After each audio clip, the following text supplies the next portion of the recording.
কবিতা নিজেকে চেনা, কলমে শ্রদ্ধেয় কবি শঙ্করপ্রসাদ সরকার। ভালোবাসার বিপরীতে এক আকাশ ঘৃণা ছাড়া কী বা হতে পারে। তবুও আমি তোমার বিপরীতে তাকেই বেছে নিয়েছি, এক কথায় ঘৃণাকে।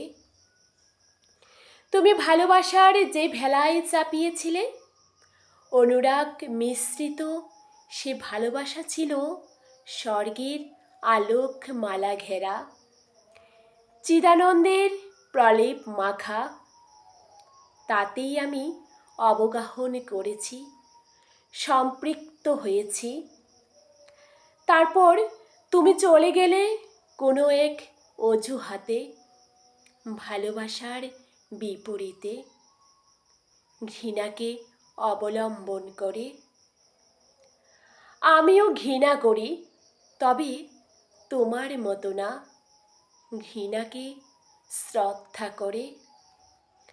আমি ঘৃণা করি কাম, ক্রোধ, লোভ, লালসা এবং নিরংসাকে। তোমাকে অবশ্যই না, কেননা তুমি শিখিয়েছ ভালোবাসা কাকে বলে, ভালোবাসায় সম্পৃক্ত হওয়া কাকে বলে, ভালোবাসায় অবগাহন কাকে বলে।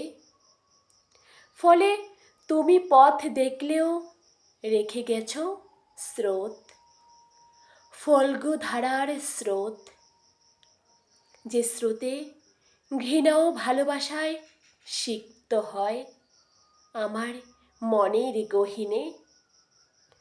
যাকে আমি রেখেছি সযত্নে সংগোপনে, আর নিজেকে চিনছি আত্মতত্ত্বজ্ঞানে। যাকে ভালোবাসলে একা হওয়ার ভয় থাকে না, তাকে ভালোবেসে আমি এখন বেঁচে আছি বিরহ বাঁচিয়ে, অহম ব্রহ্মাস্মি জ্ঞানে।